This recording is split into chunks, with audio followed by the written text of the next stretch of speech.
La 29e édition des réunions du Fonds Carbone s'ouvre à Abidjan. La Côte d'Ivoire accueille à Abidjan la 29e édition des réunions du Fonds Carbone du Partenariat pour le Carbone Forestier, en abrégé FCPF.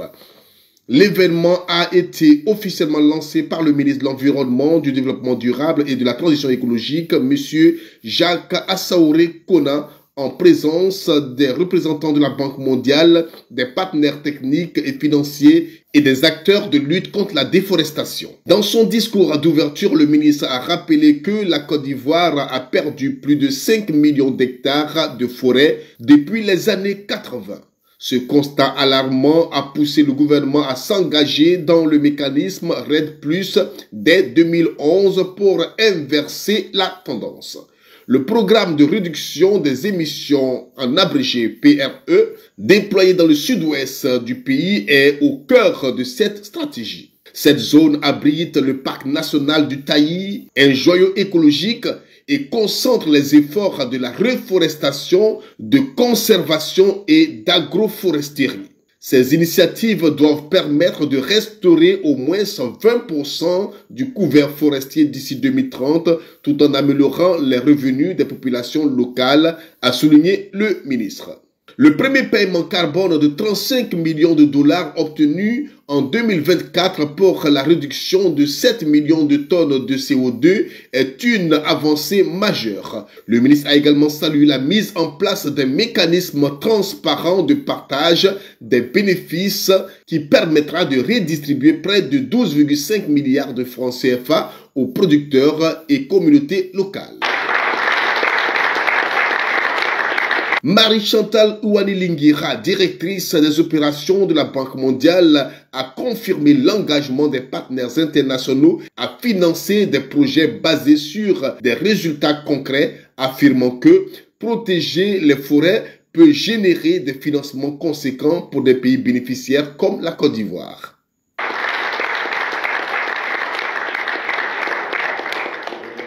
Bon, ça c'est donc une réunion de tous les partenaires, de tous les financiers de ce fonds des forêts, fonds carbone des forêts. Et en réalité, c'est vraiment une première que ça se tienne dans un pays bénéficiaire. Je pense que ça doit être peut-être la deuxième fois que ça se tient en Afrique.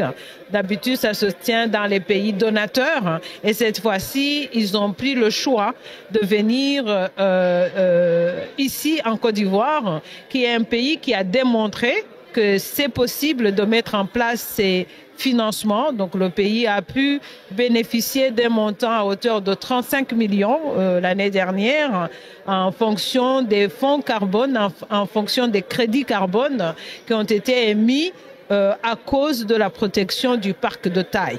Donc pour nous, l'institution qui administre ces fonds, c'est extrêmement important que ça se passe dans un pays bénéficiaire pour que ces donateurs puissent voir l'impact réel sur les populations qui, la plupart de ces populations, sont passées de braconniers à protecteurs des forêts pour s'assurer de la durabilité des forêts en tenant compte aussi de ce que ça a comme impact sur le changement climatique. Il y a maintenant un nouveau montant de 13 millions de carbone qui sont presque finis en vérification. Ça va déjà au-delà du contrat que la Côte d'Ivoire avait signé qui se mettait à 10 millions. Donc c'est une très très bonne chose. La première donc de cette réunion, c'est de pouvoir constater que les pays comme la Côte d'Ivoire ont pu même doubler leur engagement. Mais il y a d'autres pays qui sont présents aussi, comme Fidji par exemple, qui va aussi accéder à ces fonds. Il y a Costa Rica par exemple, qui a déjà accédé à ces fonds. Il y a Madagascar, il y a Mozambique. Et donc, il y a la RDC, ainsi de suite. Il y a à peu près 15 pays qui ont reçu de ça. Donc, la première chose, c'est qu'ils puissent constater que ces fonds ont un impact. Ils vont aller sur le terrain avec nous pour visiter le parc de Taï, parler aux populations elles-mêmes. Deux, c'est qu'un pays comme la Côte d'Ivoire va maintenant monter en puissance. Donc, ce n'est pas seulement à travers ce fonds, ça lui a donné le succès de ça, va permettre à la Côte d'Ivoire de rentrer sur le marché international des carbones. Et ce sera peut-être un des premiers pays qui vont le faire. Donc ça, c'est 2.